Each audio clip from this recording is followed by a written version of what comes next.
नमस्कार। आपका अखबार के इस अंक में आपका स्वागत है। मैं हूं प्रदीप सिंह।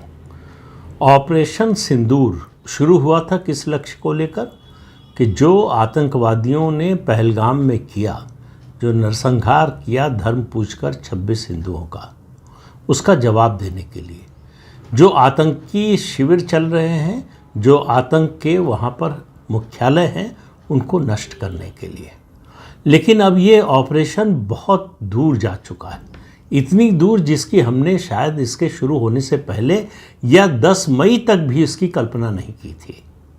अब जिस तरह से परिस्थितियां विश्व में बदल रही हैं, बन रही हैं, वो इस बात की ओर पूरी तरह से इशारा कर रहा है कि ऑपरेशन सिंदूर केवल भारत नहीं, दुनिया में और दुनिया की जो विश्व व्यवस्था है उसका एक इन्फ्लेक्शन पॉइंट बनने जा रहा है, प्रस्थान बिंदु बनने जा रहा है।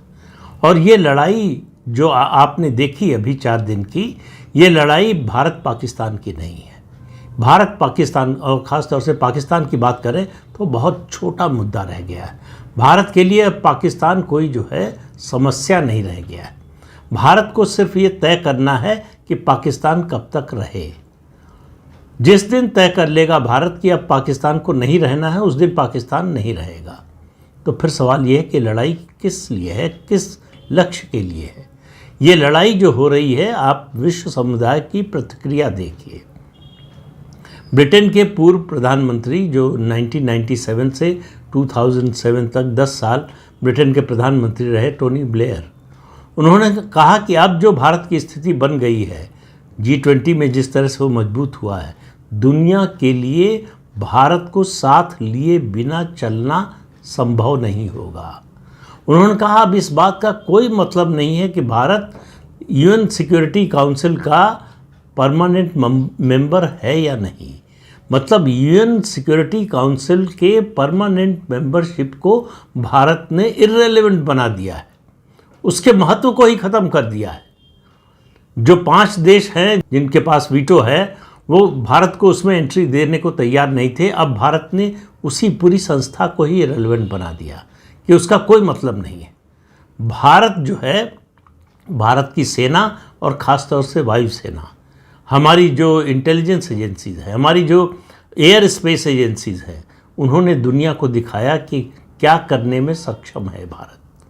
तो ये लड़ाई दरअसल 2025 की नहीं है, ये 2050 की है। और इसको फिर मैं टोनी ब्लेयर के एक बयान से जोड़ना चाहूँगा जो कुछ समय पहले उन्होंने दिया था। उन्होंने कहा कि 2050 तक दुनिया का जो वर्ल्ड ऑर्डर होगा उसमें 3 महाशक्तियाँ होंगी, अमेरिका, चीन और भारत। भारत का नंबर अब उन्होंने ये स्पष्ट नहीं किया, ये क्रम उन्होंने जो है मेरिट के आधार पर रखा है या ऐसे ही लिया है। अभी अमेरिका और चीन महाशक्ति के रूप में उपस्थित हैं पूरी दुनिया के सामने। भारत नई महाशक्ति के रूप में उभर रहा है। और आप मान कर चलिए, अब आप देखिए प्रधानमंत्री नरेंद्र मोदी के विजन को। टोनी ब्लेयर जो बात कह रहे हैं, प्रधानमंत्री नरेंद्र मोदी बहुत पहले से वो लक्ष्य लेकर चल रहे हैं कि 2047 तक भारत को विकसित राष्ट्र बनाना है। और जिस तरह से भारत में काम हो रहा है, नरेंद्र मोदी की टीम काम कर रही है, आप मानकर चलिए ये जो 2047 का लक्ष्य है, ये पहले भारत हासिल कर लेगा। भारत इस दशक के अंत तक यानी 2030 से पहले दुनिया की तीसरी सबसे बड़ी अर्थव्यवस्था बन जाएगा। देखिए, दुनिया में इस समय 2 चीज़ों से ताकत पहचानी जाती है। एक ताकत है आपकी सैन्य शक्ति। भारत ने क्या, पूरी दुनिया ने देख लिया कि भारत की सैन्य शक्ति क्या है। चीन के जितने रक्षा उपकरण थे, अमेरिका के जितने रक्षा उपकरण थे या फाइटर जेट थे, F-16 की बात कर लीजिए, भारत पाकिस्तान के बीच में युद्ध हुआ, केवल पाकिस्तान के पास F-16 थे, लेकिन कोई भूमिका आपको नज़र आई F-16 की जिस पर अमेरिका को बड़ा नाज है, जो बड़ी मुश्किल से किसी देश को वो बेचता है। पाकिस्तान को इस शर्त पर दिया था कि वो सिर्फ इसे अपनी रक्षा के लिए इस्तेमाल करेगा, किसी पर हमला करने के लिए नहीं। लेकिन वो बहानेबाजी थी। सोवियत संघ से जब उसका युद्ध चल रहा था अमेरिका का, तब वो पाकिस्तान को खुश करने के लिए, अपने साथ रखने के लिए कोई भी कीमत चुकाने को तैयार था। अमेरिका अपनी उस नीति से हटा है, इसके कोई संकेत नहीं है। आप देखिए जिस तरह से इंटरनेशनल मॉनेटरी फंड का लोन मिला है पाकिस्तान को, भारत ने साफ साफ कह दिया है कि ये इनडायरेक्ट टेरर फंडिंग है।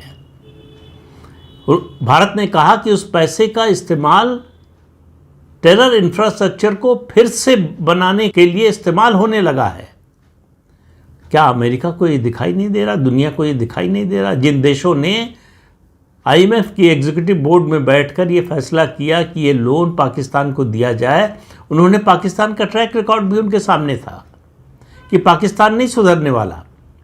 और मैं एक और बात कह रहा हूँ, पाकिस्तान अगर आज सुधरना भी चाहे तो अमेरिका, चीन और यूरोप के कई देश उसे सुधरने नहीं देंगे, क्योंकि अब इन देशों को लगता है कि भारत पर नियंत्रण रखने के लिए भारत को अपने कब्जे में तो नहीं कहना चाहिए, बल्कि कहना चाहिए कि भारत की जो प्रगति की गति है उसको धीमा करने के लिए पाकिस्तान की उन्हें ज़रूरत है। पाकिस्तान ही एकमात्र देश है जो भारत की राह में इरिटेंट की तरह काम कर सकता है, हर समय चिढ़ाने का काम कर सकता है। वो हमला नहीं कर सकता, जीत नहीं सकता, कोई बड़ा नुकसान भारत को नहीं पहुंचा सकता, लेकिन हर समय भारत को चिढ़ाता रह सकता है। यही उपयोग है अमेरिका, चीन और यूरोप के कई देशों के लिए पाकिस्तान का, और उसका वो भरपूर इस्तेमाल कर रहे हैं। अगर आपको ये लग रहा हो कि आतंकवाद के विरुद्ध लड़ाई के नाम पर अमेरिका पाकिस्तान को मदद देना बंद कर देगा, तो ऐसा नहीं होने वाला। अमेरिका ने पिछले कुछ दिनों में 3 काम किए, बल्कि मैं कहूँगा अमेरिका के राष्ट्रपति डोनाल्ड ट्रंप ने 3 काम किए। पहला, भारत पाकिस्तान के बीच मैंने डील कराई, मैंने युद्ध विराम कराया, ये झूठ बोला, और उस झूठ से 2 ही 3 दिन में उनको पीछे हटना पड़ा। उन्होंने कहा मैंने डील नहीं कराई, मैंने मदद की। ये भी गलत है। फिर उन्होंने बयान दिया था, उन्होंने जो है ट्रेड की बात की थी। भारत ने साफ साफ कह दिया कि ट्रेड की कोई बातचीत नहीं हुई है। यानी इन शब्दों का इस्तेमाल नहीं किया भारत के विदेश मंत्रालय ने, लेकिन साफ साफ कहा कि अमेरिका के राष्ट्रपति झूठ बोल रहे हैं। अब ये इतनी बड़ी बात है जो अमेरिका के बारे में आज तक किसी ने नहीं कही होगी। अमेरिका के किसी राष्ट्रपति ने उसकी छवि इस तरह से कभी नहीं खराब की होगी। अमेरिका तमाम दुनिया भर में डील कराता रहता है, युद्ध कराता भी है, युद्ध रोकता भी है, लेकिन वो अपना बयान देकर और अमेरिका के राष्ट्रपति सार्वजनिक बयान देकर पीछे हटना पड़े, ये शायद पहली घटना है। दूसरा काम किया डोनाल्ड ट्रंप ने कि आईएमएफ का लोन दिलवाया पाकिस्तान को, ये जानते हुए भी कि पाकिस्तान इसका इस्तेमाल कहाँ करेगा।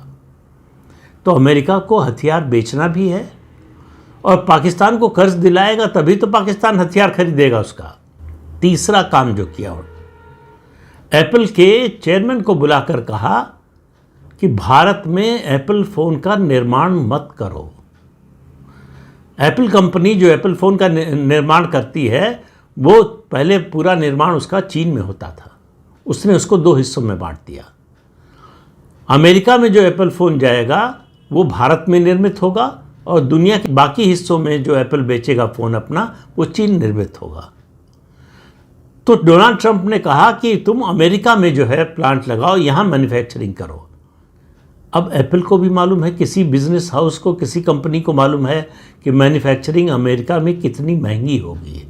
जो एप्पल फ़ोन अमेरिका में बनेगा वो उसकी कीमत इतनी होगी कि अमेरिकन्स भी नहीं खरीद पाएंगे।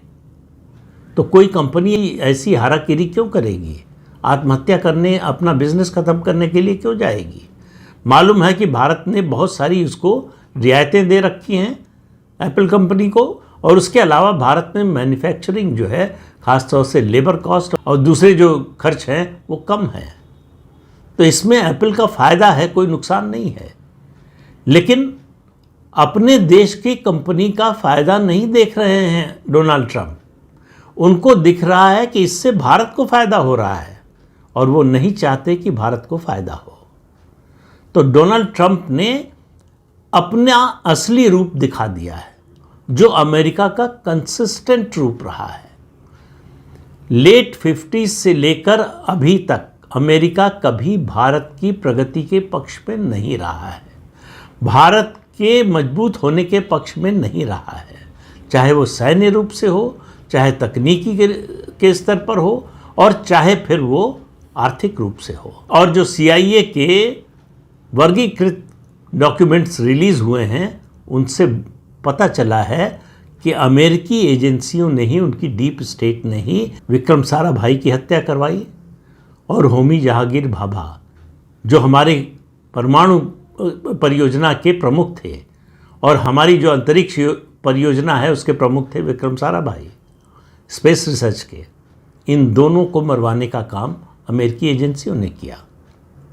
इससे आप अंदाज़ा लगा सकते हैं कि अमेरिका भारत के विरोध में कहाँ तक जा सकता है। और 1971 में जो 7वां बेड़ा आ रहा था, उसकी बात तो मैं कई बार कर चुका हूँ, आपको भी मालूम है। अमेरिका सिविल न्यूक्लियर डील होने के बावजूद state of the art technology, जिसका इस्तेमाल जो है न्यूक्लियर क्षेत्र में हो सके, ऐसी टेक्नोलॉजी भारत को अब भी देने को तैयार नहीं है। जबकि उस समय ये कहा गया था कि ये डील हो जाएगी तो भारत को ये टेक्नोलॉजी मिलने लगेगी। आज तक नहीं मिलती है। अमेरिका की पूरी कोशिश थी, उसने पूरी ताकत लगा दी कि भारत को क्रायोजेनिक इंजन न मिलने पाए, न बना पाए। रूस क्रायोजेनिक इंजन देने को भारत को तैयार था, अमेरिका ने सैंक्शन लगा दिए। 2 दशक से ज़्यादा लगे भारत को, भारत ने अपने देश में ही क्रायोजेनिक इंजन बना लिया। अमेरिका ने देर कर दी लेकिन रोक नहीं पाया भारत को। और जिस तरह के हथियार, सुरक्षा कवच बनाया है भारत ने, भारत का जो एयर डिफेंस सिस्टम 4 लेयर्ड है, दुनिया में उसका कोई सानी नहीं है। और ये केवल दावा नहीं है भारत का या भारत की सेनाओं का, बल्कि इसको युद्ध की स्थिति में भारत ने साबित करके दिखाया। चीन के लिए सबसे बड़ी मुश्किल हो गई, उसके लिए मुंह दिखाना दुनिया में मुश्किल हो रहा है। चीन को ये बहुत अपमानजनक लग रहा है कि उसका कोई एयर डिफेंस सिस्टम और उसके फाइटर जेट कुछ कर ही नहीं पाए, एक भी लक्ष्य नहीं भेद पाए, अपवाद स्वरूप भी नहीं कर पाए। ये हुआ चीन जो पूरी दुनिया में डंका पीटता था कि उसके पास जो टेक्नोलॉजी है हथियार बनाने की, एयर डिफेंस सिस्टम हो या फाइटर जेट हो या मिसाइल्स हो, उनको बनाने की, वो दुनिया में सबसे अच्छी है, सबसे कारगर है, सबसे प्रभावी है। पता चला सबसे निष्प्रभावी है, सबसे बेकार निकली। चीन के सामानों की गुणवत्ता को लेकर जो दशकों से सवाल आम लोगों के मन में उठते रहे हैं दुनिया भर में, और भारत में तो खास तौर से, वो सही साबित हुआ है ऑपरेशन सिंदूर से।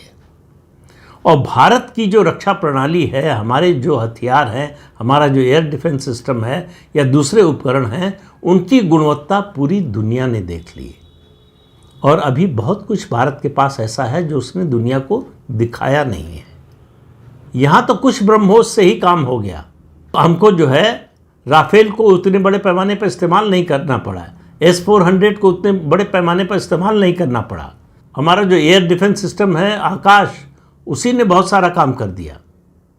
और अब तो हम S-500 का निर्माण करने जा रहे हैं रूस के साथ मिलकर अपने देश में। भारत सरकार, अभी जो खबर आई है, अभी क्या मतलब कल ही आ गई थी शाम को, कि भारत सरकार ने देश का रक्षा बजट 50,000 करोड़ रुपए बढ़ा दिया है।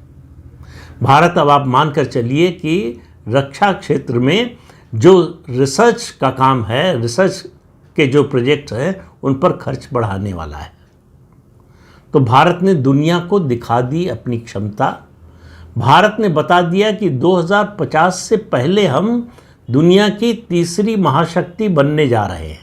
अब वो क्रम में पहली हो जाएंगे या दूसरी रहेंगे या तीसरी रहेंगे, वो उस समय तय होगा। लेकिन 3 महाशक्तियों में एक महाशक्ति भारत होगा। ये सारी लड़ाई, सारी कोशिश इस बात की है कि भारत वहाँ तक पहुँचने न पाए। भारत को उस फिनिशिंग लाइन जो तीसरी महाशक्ति की है, वहाँ तक पहुँचने न दें, इसकी कोशिश है। इसमें अमेरिका भी शामिल है, इसमें चीन भी शामिल है। पाकिस्तान की तो मैं कोई गिनती, उसको किसी गिनती में नहीं मानता। वो खाली इस्तेमाल हो रहा है प्यादे की तरह, कठपुतली की तरह। जिस तरह से उसको अमेरिका और चीन और यूरोप के कुछ देश नचाएंगे, वैसे वो नाचेगा। तो और उसको उसके लिए पैसा चाहिए, वो पैसा लेकर कुछ भी करने को तैयार है, किसी भी चीज़ के लिए बिकने को तैयार है। और पाकिस्तान का जो हश्र होगा, जो मैंने अभी एक दिन पहले वीडियो में कहा कि पाकिस्तान का अंतिम हश्र है कि पाकिस्तान बिकेगा और टुकड़ों में बिकेगा, और उसकी शुरुआत हो चुकी है। ये सिलसिला रुकने वाला नहीं है, ये मामला रुकने वाला नहीं है, ये तो होना ही है। सवाल यह है कितने समय में होगा। ऑपरेशन सिंदूर को लेकर हम लोगों में, बहुत से लोगों में नाराज़गी थी कि जल्दी ख़त्म कर दिया। कुछ लोग तो अब भी कह रहे हैं कि मौका था पीओके लेने का। पीओके लेना हमारा इस समय उद्देश्य नहीं है, लक्ष्य नहीं है।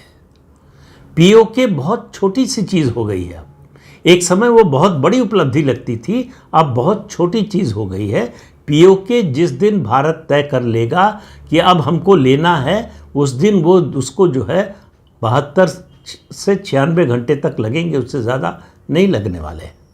लेकिन उसको मालूम है कि इसकी कीमत क्या चुकानी पड़ेगी।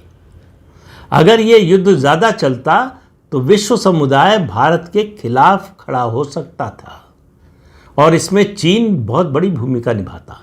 चीन के हथियारों का जो जनाजा निकला है, उसके बाद चीन दुनिया भर में दुष्प्रचार में लगा हुआ है। दुनिया के अलग अलग देशों में खबरें छपवा रहा है किस तरह से भारत की हालत खराब हो गई, चीनी उपकरण कितने कारगर साबित हुए, और सब एक के बाद एक फैक्ट चेक में गलत साबित हो रहा है। पाकिस्तान के डिप्टी प्राइम मिनिस्टर ने संसद में खड़े होकर इंग्लैंड के एक अखबार की खबर का हवाला देते हुए कहा कि दुनिया में पाकिस्तान की एयरफोर्स का कोई जवाब नहीं है। और उन्हीं के देश के अखबार ने, डॉन अखबार है अंग्रेजी का, उसने साबित कर दिया कि ये फर्जी खबर है, ये एआई जनरेटेड खबर है, ये नकली खबर है। इसी तरह का काम चीन कर रहा है। दुनिया भर में अपना उसने जो तंत्र फैला रखा है, उसके जरिए कोशिश कर रहा है कि भारत की इस जीत को जीत के रूप में न दिखाया जाए, बल्कि चीनी हथियारों की गुणवत्ता साबित हो गई इससे इस रूप में दिखाया जाए, जो कि नहीं हुआ। चीन की पूरी defence industry, defence production industry पर खतरा मंडरा रहा है। अमेरिका के लिए उतना बड़ा खतरा नहीं है, लेकिन एक तरह से चेतावनी जैसा है कि अब अमेरिका की वो स्थिति नहीं रह गई जो ऑपरेशन सिंदूर से पहले थी। हथियारों के मामले में भारत ने तो कभी उस पर जो है बहुत ज़्यादा भरोसा नहीं किया, एक सीमा से ज़्यादा। इसीलिए हमने उनका F-16 नहीं खरीदा। आखिर में F-18 का भी प्रस्ताव आया, वो भी नहीं माना। हमने रूस के अलावा चुना फ्रांस को, और राफेल की हमारी खरीद ने साबित किया कि फैसला मोदी सरकार का बिल्कुल सही था। उसके लिए मोदी ने कितनी गालियां सुनी। चौकीदार चोर है तक का नारा कांग्रेस ने लगवाया और राहुल गांधी ने, लेकिन मोदी डिगे नहीं। जो मैंने कुछ वीडियो पहले कहा था, मोदी का धैर्य, तो मोदी का धैर्य इसलिए है कि उनका लक्ष्य बड़ा है, और उनका लक्ष्य है राष्ट्र प्रथम का, जो उन्हें डिगने नहीं देता, जो उन्हें इन आलोचनाओं से, इन हमलों से प्रवोक नहीं होने देता। तो 10-11 साल में हमने अपने डिफेंस प्रोडक्शन और रिसर्च में जो उपलब्धि हासिल की है, वो बिल्कुल बेमिसाल है, और उसको हमने युद्ध की परिस्थिति में साबित करके दिखाया है। ये हमारा केवल कागजी दावा नहीं है, ये हमने करके दिखाया है। चीन चाहता है कि भारत दक्षिण एशिया में ही उलझा रहे, इससे बाहर निकलने न पाए, विश्व मंच पर उसकी ताकत बढ़ने न पाए। अमेरिका को अब चीन के अलावा भारत से भी खतरा नज़र आने लगा है। हालांकि अमेरिकी थिंक टैंक बहुत पहले से कह रहे हैं कि जिस तरह से चीन को हमने बढ़ावा दिया और एक दिन हमारे लिए अब खतरा बन गया है, उसी तरह से अगर भारत पर अंकुश न रखा, उसको बढ़ने दिया हमने चीन को रोकने के लिए, तो एक दिन भारत हमारे लिए खतरा बन जाएगा। लेकिन वो खतरा अमेरिका को अभी से महसूस होने लगा है। उसको लग रहा है कि अब भारत पर उसका अंकुश नहीं रहा, भारत उसकी बात उस तरह से नहीं मानेगा, जिस तरह से पहले दबाव में आ जाता था, अब नहीं आएगा। और भारत जिस रास्ते पर चल पड़ा है, वहाँ अमेरिका साथ दे न दे, भारत की ये यात्रा आगे की जारी रहेगी। ये पूरी दुनिया ने देख लिया है। टोनी ब्लेयर ने जो बात कही है, आप मान लीजिए वो बिल्कुल अक्षर से सही है कि दुनिया अब भारत को साथ लिए बिना आगे नहीं चल सकती। दुनिया के विश्व स्तर पर जो भी फैसले होंगे उसमें भारत की महत्वपूर्ण भूमिका होगी और भारत के प्रधानमंत्री नरेंद्र मोदी का जो स्थान विश्व मंच पर बना है वो आने वाले दिनों में और बड़ा होने वाला है, उनका स्वरूप और विराट होने वाला है। ये सारे संकेत, ये सारी बातें एक ही दिशा में इशारा कर रही हैं कि भारत बहुत तेजी से प्रगति के पथ पर आगे बढ़ रहा है। विश्व में उसका स्थान बड़ा होता जा रहा है, उसका स्थान महत्वपूर्ण होता जा रहा है, उसकी भूमिका प्रभावी होती जा रही है और उसकी ताकत चाहे वो आर्थिक क्षेत्र में हो और या फिर जो है सैन्य क्षेत्र में हो, वो दिन दूना रात चौगनी बढ़ रही है। इस 4 दिन के युद्ध का परिणाम केवल ये नहीं है कि पाकिस्तान के एयरबेस को हमने जो है तहस नहस कर दिया, आतंकी मुख्यालय को ख़त्म कर दिया। ये बहुत छोटे लक्ष्य लग रहे हैं। अब असली लक्ष्य है कि दुनिया में भारत की डिफेंस इंडस्ट्री का डंका बजने लगा है। अब दुनिया के तमाम देशों में, खासतौर से छोटे और मझोले देशों में होड़ लगेगी भारत से हथियार खरीदने की। भारत की जो डिफेंस प्रोडक्शन इंडस्ट्री है उसमें कई गुना वृद्धि होने वाली है और बहुत तेज़ी से होने वाली है। शायद ये भी स्थिति आ सकती है कि हमारे पास डिमांड इतनी हो, ऑर्डर इतने हो कि आपूर्ति करने में समय लगे। इसलिए भारत पहले से तैयारी कर रहा है। डिफेंस कॉरिडोर जो उत्तर प्रदेश में और दूसरी कई जगहों पर बना है, ये इसी लक्ष्य को ध्यान में रखकर बनाया गया था। ब्रह्मोस का जो इम्प्रूव्ड वर्जन है उसका उत्पादन लखनऊ में होने जा रहा है, उत्तर प्रदेश में। उसका उद्घाटन भी हो चुका है। तो इससे आप समझिए भारत किस तेज़ी से आगे बढ़ रहा है। उससे बहुत से देशों को चिंता हो रही है, खासतौर से चीन और अमेरिका को। और इन दोनों देशों की पूरी कोशिश होगी कि भारत की इस प्रगति पर लगाम लगाई जाए। लेकिन भारत जिस गति से आगे बढ़ रहा है, जिस निर्भीकता से आगे बढ़ रहा है, इन दोनों के लिए ये लगभग असंभव काम होने जा रहा है। तो इस अंक में इतना ही। अगले अंक में फिर मिलेंगे किसी नए मुद्दे के साथ। तब तक के लिए अनुमति दीजिए। आपसे अनुरोध है कि ये चैनल देखिए, शेयर कीजिए, लाइक कीजिए और सब्सक्राइब जरूर कीजिए। नमस्कार।